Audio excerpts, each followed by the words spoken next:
बहुत समय पहले एक गांव में एक छोटी सी दुकान थी जिसका नाम था रामू की दुकान। इस दुकान का मालिक रामू एक बेहद चालाक और समझदार आदमी था। उसकी दुकान गांव की सबसे पुरानी और मशहूर दुकान थी, जहां रोजमर्रा की जरूरत का हर सामान मिलता था। गांव के लोग उसे उसके चालाकी भरे तरीकों के लिए जानते थे, लेकिन कोई उसे खुलकर कुछ नहीं कहता था, क्योंकि उसकी दुकान के बिना उनका काम नहीं चलता। रामू दिखने में सरल और सीधा साधा आदमी था। सफ़ेद धोती कुर्ता पहने, माथे पर एक लंबी लाल तिलक, हमेशा मुस्कान के साथ हर ग्राहक का स्वागत करता था। लोग उसकी मीठी बातों में आकर अक्सर ज़रूरत से ज़्यादा सामान खरीद लेते थे। वो अपनी दुकान को बड़े ही चतुराई से चलाता था। ग्राहकों के मन की बात समझने में उसे महारत हासिल थी।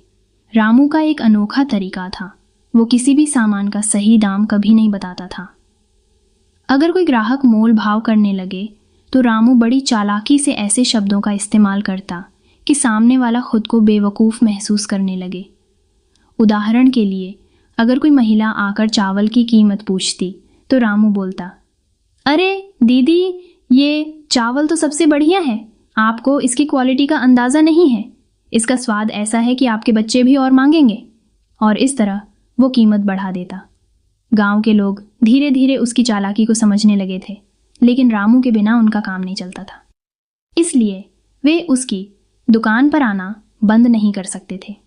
एक दिन गांव में एक नई दुकान खुली जो रामू के ठीक सामने थी।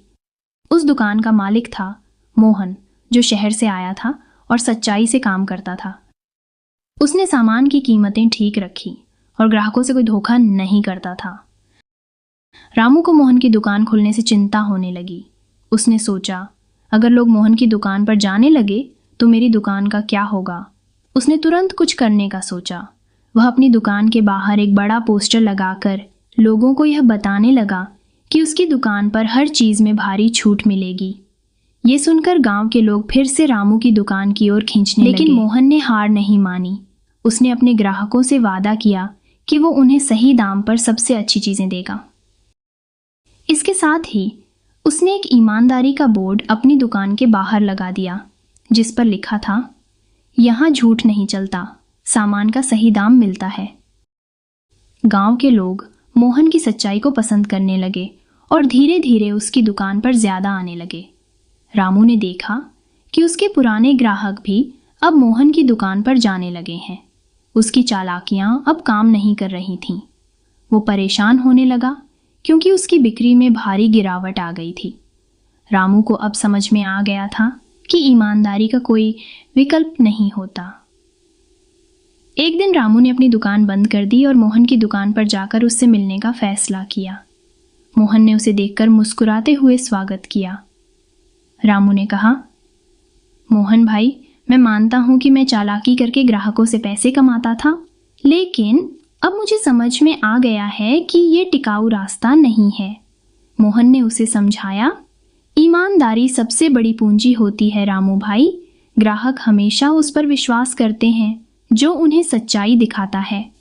रामू ने अपनी गलती स्वीकार की और फिर से अपनी दुकान खोली, लेकिन इस बार उसने सच्चाई और ईमानदारी से काम करने का निश्चय किया। धीरे धीरे गांव के लोग भी उसकी बदली हुई आदतों को देखकर उसकी दुकान पर वापस आने लगे। अब वो अपने ग्राहकों से मीठी बातों से नहीं, बल्कि अपने सही दाम और अच्छी सेवा से उनका दिल जीतने लगा। सीख, ईमानदारी से कमाया गया धन ही सबसे स्थायी और सच्चा होता है। चालाकी से की गई कमाई ज़्यादा दिन तक नहीं टिकती,